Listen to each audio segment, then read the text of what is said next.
Let's go ahead and get going. So some of you might be here because you've listened to our podcast. We are the co-hosts, the co-creators of the Teacher Think-Aloud podcast, a podcast for reflective practice for teachers of English around the world. My name is Shay, and I'm, of course, one of those creators. I've been working with adult English learners for just about 15 years in various capacities, both here in the US and abroad. I've been in positions of leadership and curricular development at universities and nonprofits, both in New York City and Rhode Island. And I served as an English language fellow in Argentina with the Department of State back in 2017. My focus is intercultural competence and global citizenship education. And currently, I'm an education writer for Bridge Universe, and I also do consulting and professional development facilitating with iEarn USA, which stands for the International Education and Resource Network. Kind of a mouthful. It is a mouthful. Yeah. All of your accomplishments are a mouthful. Yeah. And I'm Anna, and I hope to be half as impressive as Shay is. I'm the other co-creator of the Teacher Think-Aloud podcast. I've been working within language education since about 2009, and as a teacher trainer, as an assessment developer, a curriculum designer, among other things. And I specialize in second language writing, ed tech, media literacy, social media for language learning. And I met Shay working at Fordham University in New York City. And I also, after I met her, I also was an English language fellow for the Department of State, but in Armenia, which explains our wonderful representation today. We have so many Armenian participants today. Thank you for being here. I'm now based in Seattle on the west coast of the USA, where I've worked at community colleges in the area. I've managed language programs, and I currently consult remotely on teacher training projects for English language programs. So before we get into it, sorry about that. Our effort with this event is, ever since we started our podcast, we've been talking about the potential of using it to really create a community of practice for educators around the world.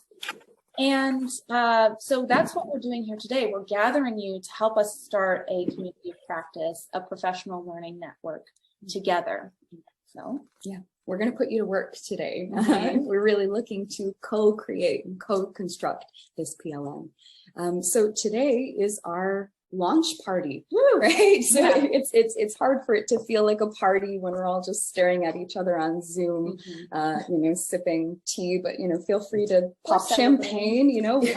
We are celebrating here today. We're so excited. So today, during our launch party, our goal really is to look at what it means to be a reflective educator and talk about that with like-minded individuals from all over the world. And so within this session today, we've seen that we have over a dozen countries represented. At least in our registrants. We'll see this is a small portion, but okay. So, with this comes, of course, differences in background knowledge, in education, in context, in schools of thought.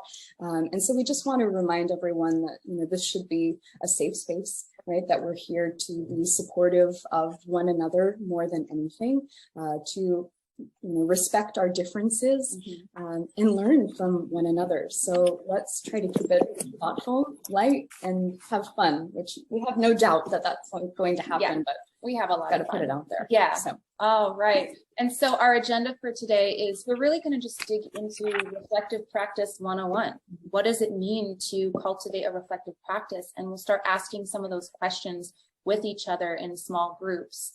And but another very important part of this is that we want you to help us shape this professional learning network. So we want to know what it is that interests you, what topics within teaching are important to you and you feel that you need some support in, so that we can help plan PLN events over the next few months that will be really targeted towards your needs, your interests. And so I'm going to ask for some volunteers to raise their hands in Zoom to share some information about themselves. But then for the rest of you, we would love for you to answer the questions I'm going to share with you in the chat. So our first question is, what does reflective pedagogy mean to you? So we have some sentence stems to help if you feel that you need to get started somehow. You could say reflective pedagogy is, or I use reflective pedagogy too, or I love or hate reflecting on my practice as a teacher. Hate is It's a strong word. Yeah, it does. Yeah, but I love or hate reflecting on my practice because, so you can answer this question in the chat using one of these sentence stems or in your own words. And I'd love to invite 1 or 2 or 3 people to actually tell us orally what your answer to this question is. So please raise your hand if you would like to respond. 1. What does reflective practice mean to you? I like Navsheen's, I think, am I pronouncing that correct? Navsheen's answer, looking back into my teaching methods. Yes, that is really the foundation of reflective practice, is taking a look at how we're doing things and thinking about it. Actually, great. Reflective teaching is being aware of how my students have achieved the objectives. I love tying that back to students and student learning, and adjust future lessons accordingly. That's great. Thank you so much, Edge. It's about them after all, right? It's true. All right. Excellent. Well, everyone, feel free to continue responding to that first set of questions within the chat box and reflecting as we continue. But a sort of brief, quick, easy question for you is, how often do you stop and reflect on your teaching? Yeah, feel free to tell us again in the chat, or you can raise your hand and tell us orally. How often? And this is the one where I think we can get, we need to be honest with ourselves. It can be too much, right? There is such a thing as too much. Well, too much. I don't know. It looks like not enough in the chat here. Okay. Depends on the theme. All right. Interesting. Maybe there are some themes that we avoid because they feel more challenging, right? Okay, or they're new to us. All right, Nasheen, you said not much. Thanks for your transparency. That's super important, right? We have to be honest with ourselves. We have to know where we are before we can make a plan to move forward, right? Absolutely. All right. Anyone else? Okay. Oh, Rosanna, very nice. Almost after every lesson. Excellent. Not very often. Not very often. Yeah. Well, you're here, right? So that means that you've taken the first steps to becoming a more reflective educator. And that's what our goal is here. Yeah. All right. Thank you. Excellent. So now we'll get into the most, I guess, lecture-y part of this mini workshop. So we'll give you an overview of reflective pedagogy, just so that we're all on the same page about what that means and what, this entire cycle of reflection. So John Dewey defines reflective practice as the process of continual critical reflection to foster self-learning and to improve subsequent practices. And so my favorite word in this sentence is continual, right? Because it's very easy to just reflect on and off and not just keep reflecting. And so in addition, he identified 4 factors of reflection that I'll talk you through. So first, reflection is a meaning-making process from experience. So in other words, experience is the best teacher, but we need to also find the meaning in that experience, not just have the experience, but reflect on it. The second factor is that reflection is a rigorous way of thinking about teaching and learning. So we have to do it systematically, not just randomly. Third, it's a communal act best done with others and for others, right? That's why we reflect together. And fourth, it's a set of attitudes about teaching and learning. And then we can also differentiate between 2 different types of reflection: reflection in action and reflection on action. Reflection in action is what happens in the middle of class. We all do this. We're in the middle of an activity and we notice that it's going well or not so well, and we adjust as needed. or just make a mental note for next time that we're teaching. And then reflection on action. This is the one that we really have to be more intentional about, is after the class is over. It's a more systematic approach where we truly sit down and reflect on our teaching. So we'd love for you to tell us in the chat, when are you most likely to reflect on your practice? When do you do this?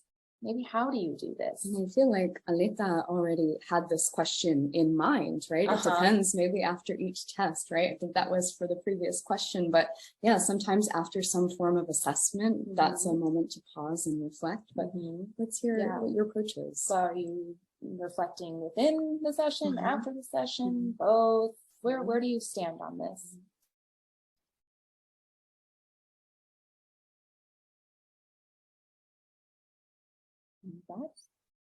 Okay, that's a great point. When trying something new, you're probably the most reflective.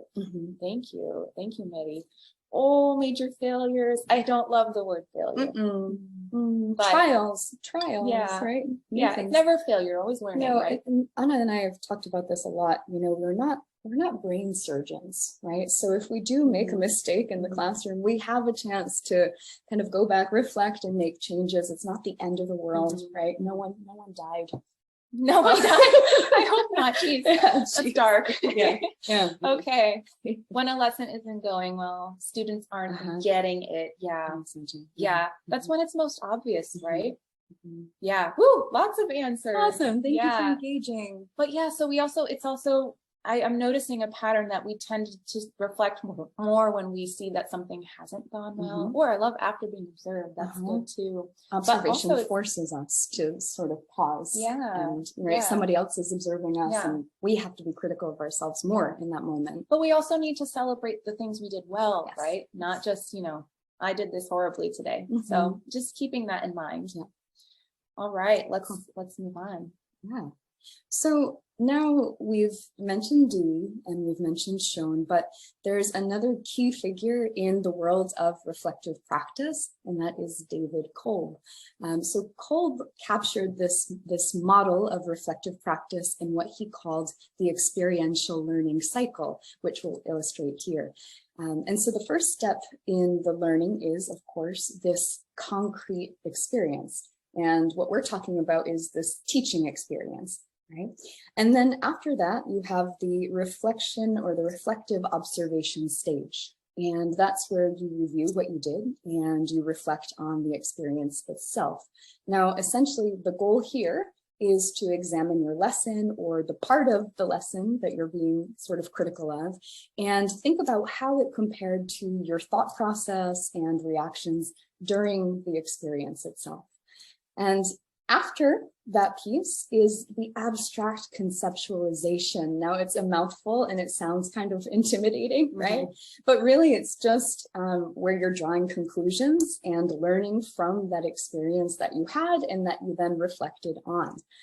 So sort of pulling information from that experience. And then you move into the active experimentation piece of the cycle, where you're planning and you're trying out something new based on what you've learned, what you've concluded from your experience. So to summarize, experience, reflective observation, abstract conceptualization, experimentation, and then that process starts all over again, right? It's continual, as Anna highlighted earlier when she talked about Dewey. It's a continual process. So if, the concept of reflective pedagogy, reflective practice is new to you, you can dive deeper into some of these people and these practices.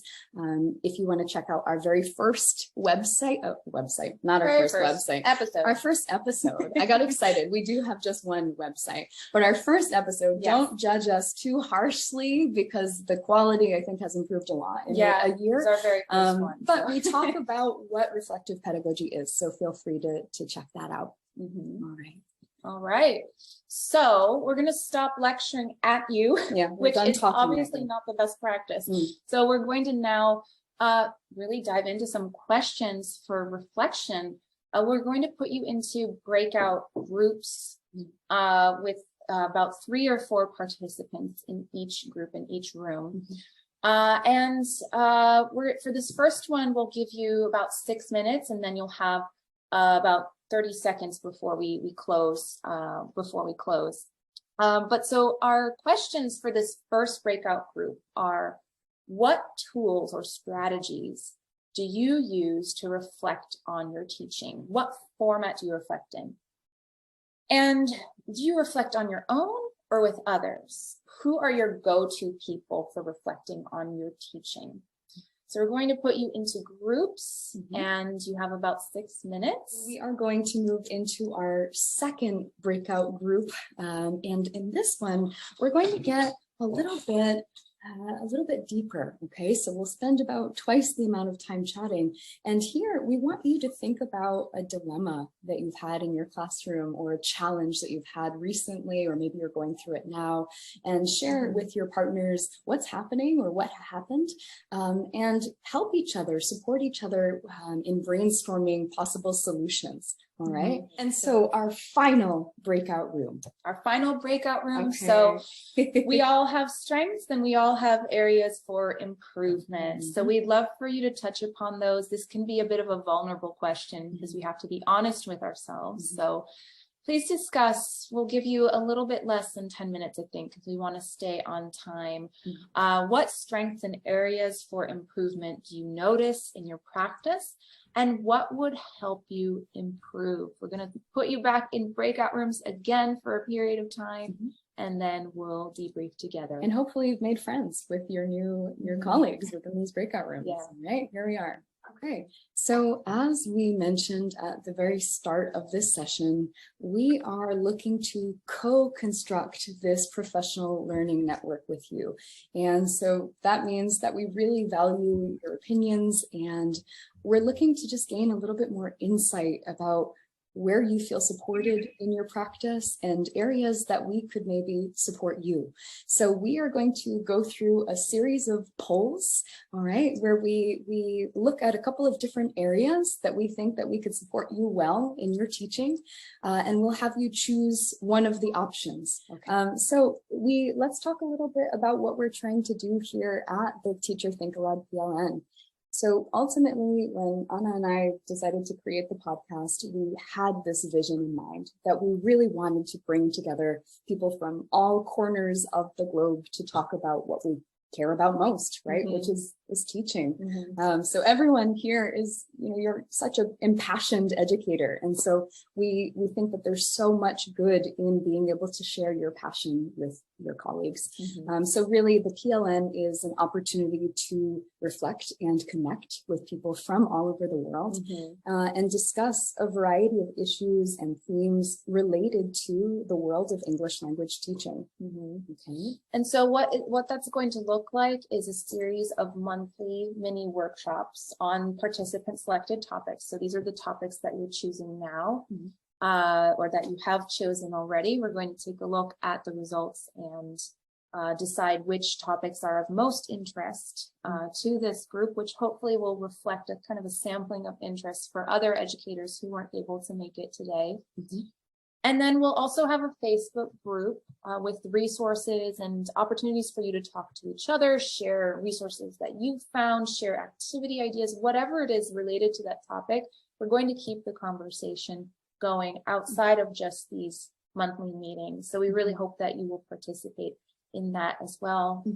And I just want to add that, take this as an opportunity to build connections that can serve you in your own practice. So if you're looking for, an educator in the US and you're in Armenia, maybe you could chat with Joe and talk about how your students could collaborate, via Zoom, right? So it's all about bringing everyone together, not just us as teachers, but how can we bring our students together and take advantage of this smaller world that we're living in. We want you to think of this as a hub, right? That you can come to a sort of central space where you can connect with people, share your success stories, share your challenges. Yeah. Because we are all over the world, naturally finding a time for everyone to come together is challenging. You'll notice we do have a lot of people from Armenia right now and a few from the US.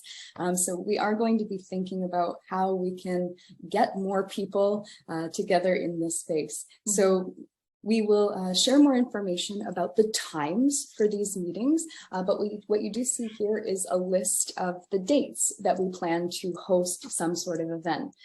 You'll notice that it doesn't say anything about the content, the title of the session. That's because we're going to go to work and really dive into the poll responses and also the feedback that you've given us over the course of our podcasting, or just pull everything together, and that's where we're going to come up with the topics. But do make a note on your calendar of these dates.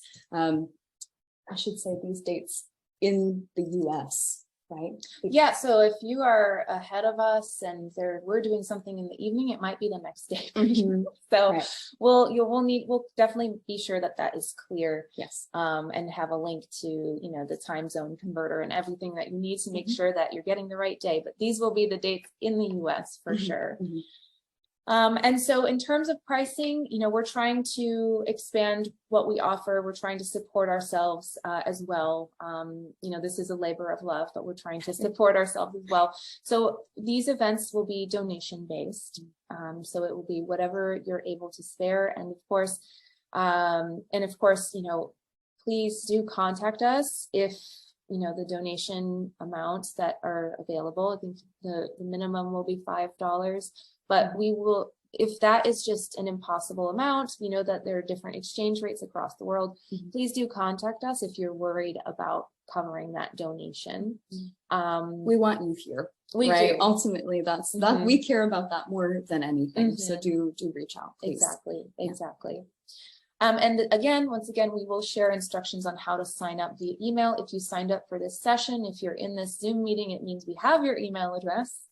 So we will email you with all of the details of how to actually sign up for our future sessions.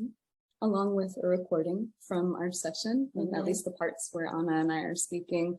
I know we threw a lot at you today. We asked a lot of our participants today too, but please, feel free to share the information from today's session with your friends and colleagues simply by forwarding this email that we're talking about. And so that brings us to the end of our launch party. Wow! Yes, thank you all so much for being here. I can speak for I think both of us. When I say that it's a dream, right? Bringing you all together is an absolute dream for the two of us. And we're so inspired that you're here. And thank you for sharing the time and space with us today. Yeah, please feel free to stick around and chat for a while. We went a little over what we had anticipated, although I know that the meeting said it was an hour and a half. We anticipated some networking time at the end, so we can stay and chat if you would like.